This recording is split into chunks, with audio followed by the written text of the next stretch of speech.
Alright, new boxes out. We have some new decks to talk about, old decks that got support, post-banlist text to go over. We'll jump right in. First, we got a UA deck from Luke Tyler that hit King of Games. This was kind of the first UA deck this list that we saw make some waves here, taking advantage of the new support, running 3 signing deal, of course the new starter card, being able to special summon UA straight from the deck and sort of get everything going. Also, Power Jersey, the sort of OTK card that the deck got. So plenty of new help that they got here. Only running 1 Hatrune though, along with 1 copy of Treacherous Trap Hole. I thought that was really interesting. We also running the Paleozoic, to be able to get penalty box to graveyard quicker, and so you can also empty your graveyard pretty easily to trigger the Treacherous Trap Hole. But yeah, like I said, this is just the first UA deck we saw. I'm sure we'll be talking about this deck more in the coming weeks here. As the deck kind of gets optimized and we see more UA decks hitting COG and having success. So again, we'll be revisiting this strategy. Another strategy will probably be to take a look at here in the future of Worms. So this was a top 4 of a Meta Weekly that this managed to reach. Taking advantage of the sort of the counter trap engine, the standard with the Parsath cards, the Providence, Divine Wrath, what you'd expect to see from that engine, but using Arcana Swap with Temperance to, I guess, add a little bit of consistency here. So if you don't know, Arcana Swap lets, once you get your opening hand, you can shuffle back any number of Arcana Force monsters, so you can send your Temperances back, draw new cards, and try to dig for your other trap cards or your Zex or whatever you need. So I'm surprised we don't see this the skill used more, and I think that as the generic skills have continued to get nerfed into the ground, we may see this being used a bit more. Once especially we see Destiny Draw, if that gets hit at some point, I think you definitely might see more of that. So this is, speaking of Destiny Draw, here is a Bujin list taking advantage of it, and the new support card, Tenki, which it's not a Bujin support card, but it is a Beast Warrior support, and it's really big for this deck, being able to get to Yamato consistently, as well as Crane and all the other just Beast Warriors in the deck. So yeah, Tenki, a huge card for increasing this deck and so many decks consistency. I know we've already seen a few Bujin decks this month as well. This is another strategy that we're once again going to be revisiting soon. So yeah, no, definitely glad to see Bujin's getting the help that they needed, because I know it's pretty disappointing after the last box came out that had support for them. So glad to see them having some success. Alright, next we have a Chaos Dragon list to talk about. So, there's a number of things going on here. So first off, we have the basic Lightsworn engine, yeah, recharge, charge, Raiden, and the ability to go into Fortunately Every and all that. But we have, of course, Chaos Dragon Levineer, but we're also running Darkfire Dragon, Light Pulsar Dragon, as well as Chaos Betrayer. So lots of Chaos monsters in here. Eclipse Wyvern can search you out your Levineer. It can also search out, though, this Light Dragon monster, Archbrave Dragon. So whenever this is sent to the graveyard, the next turn you get a special, basically add a level 7 dragon from your graveyard, or 8 to your hand. So if you have Levineer in your graveyard, this can re-add it to your hand. You can also bring back Pandemic Dragon with Light Pulsar. And Pandemic Dragon basically is a way to go over Blue Eyes monsters. It just makes your opponent's monsters lose attack points, makes it so you can easily swing over them. But you can also keep bringing it back, pay life points to trigger your Destiny Draw as well. So there's a lot of little cheesy things you can do with it. Just a whole lot of neat little ideas here. I absolutely love Chaos Dragons. It's a throwback to the old TCG deck. I'm definitely excited to see it, and I'll probably be playing with it on at least our Twitch stream here in the next couple weeks. Probably do a video as well at some point. Alright, post-banlist decks to talk about. So this was a top 16 of the Meta Weekly this past week. I think just over a week ago now. Peeps -1 though, Cyber Dragons. So once we saw that they got hit in the list, they had a second card put to limited 2, so they had to cut copies of it.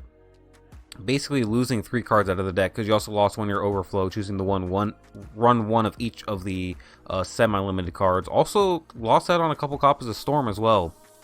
So this deck lost a few things, but it's still got a lot of power behind it. So Cyber Dragon's still able to have success. People are still doing well with the deck. It's not anywhere near what it was, but it's still really solid. And this is kind of, is this going to be the way to play? How else will people adjust? We'll see as we go forward. But as of right now, this is kind of like the way Cyber Dragon's going. It's still very viable. So don't sleep on this deck. It's not what it was, but it's not dead yet either. Another deck that just won't die, Dark Magician. So Dark Magician basically not completely losing the ability to play the stick and chair engine, but you can't run the other Dark Magician monster that you usually like to run with it. So, yeah, you're going to see a lot of decks, trying to find another way to operate, and I guess this is one way to do it. We have the two shark monster. Of course, you can also use the beautiful princess to bring out the Buzzsaw Shark.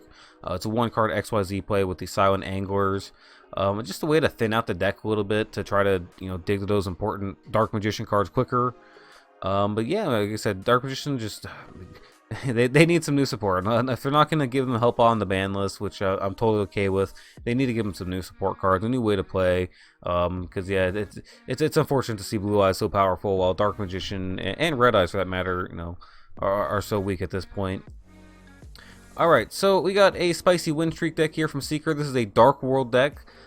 So we've been playing with Dark Worlds a little bit here on the stream, and we'll be doing a Dark World video here very shortly on this channel. But this is a different take on it using the Star Seraph engine. Dark Worlds can draw so many cards, and you have the Searcher with the snow and everything. It just should be so easy to filter through your deck, but we don't have as much of that here with this build. Using more trap cards, using some shenanigans with Beckoning Light to re-add your Star Seraph cards back to hand and re-go through the combo with that. So kind of a different take on Dark World from what we've been seeing, but it went on a spicy win streak. So again, we'll probably be taking quite a couple looks at Dark World here in the future as well. This is a deck that's a lot of fun to play with. Even when you're not winning games, it's not that great. I had more fun losing with this deck that I had playing Duel Links in a while. So really enjoy playing with Dark Worlds. But alright, so now we have another spicy win streak. This is a Gemini deck. There's really not much else to say here, other than we're just taking advantage of Gemini Spark, and then Neos Fusion, as well as Miracle Fusion. I'm just excited to see a deck that uses Gemini Spark. I'm a huge fan of that card. Used it back in the day in TCG, back in like hero decks. And just glad to see here. Basically, you just tribute a Gemini, destroy a card on the board, and you get to draw a card. Just good removal. Pop your opponent's cards, back row monsters, filter through your deck. In this case, draw into your Miracle Fusion. You can, again, use the Neos Fusion, fuse monsters out from your deck, and then use Miracle Fusion to banish those monsters from your graveyard. Sort of double dip into fusion monsters. Really cool idea. Who knows, maybe we'll take a look at this. Well, also we're using the Cyber / Harpy Lady as well. We have the level 4 tuner in here, so we can even take advantage of the new Synchro monster also. So pretty cool idea. Alright, Gladiator Beast. This is a spicy win streak, and I like the idea of this. We played with this on stream the other day.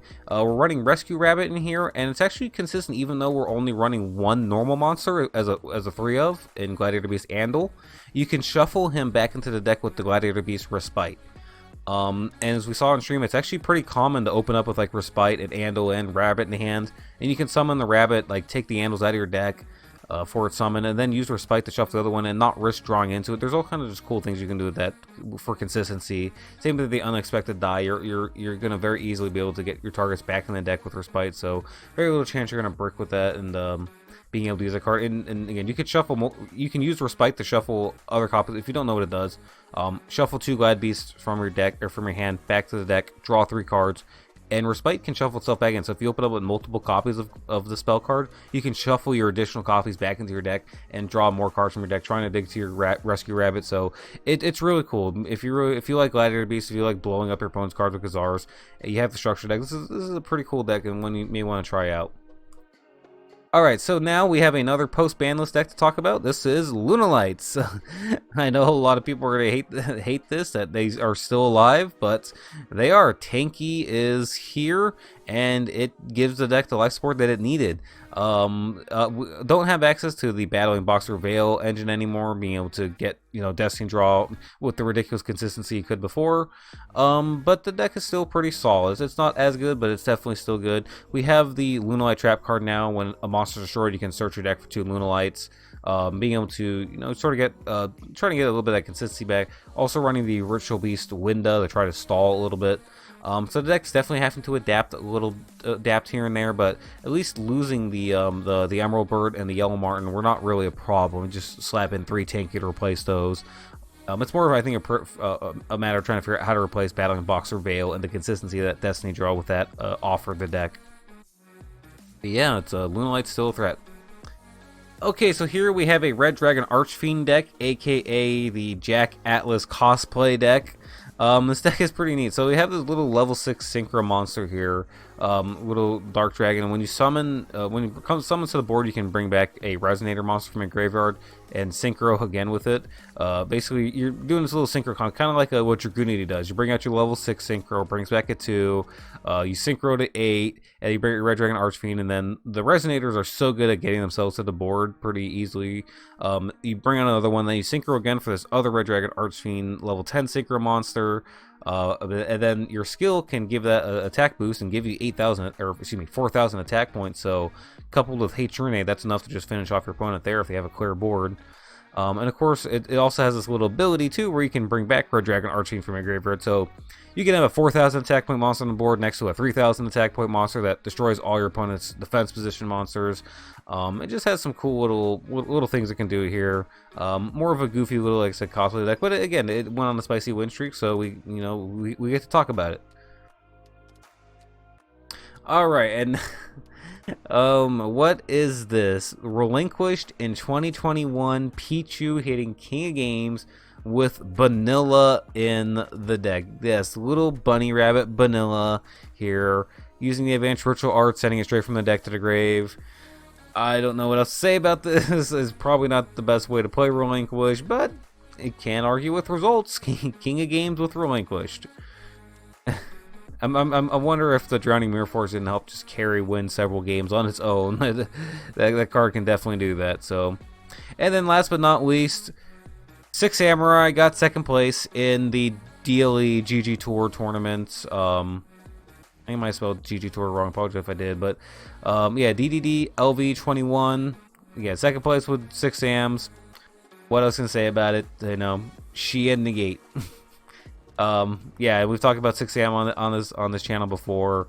Yeah, not too much to say about. Hey, they got the heroic champion Excalibur card, so you know, definitely a huge help being able to quickly OTK people with it. If you get a clear board, 4,000 damage, one card, it's pretty easy to do.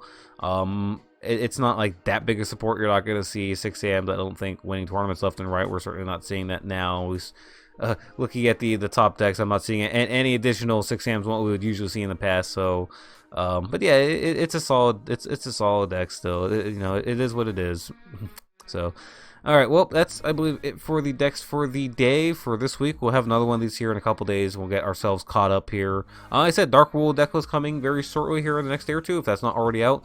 And thank you guys for watching. Congratulations to everyone this week who had success, COG, tournament success, spicy win streaks. Well done to all the amazing duelists out there. And we will see you guys all soon. You guys have a wonderful day.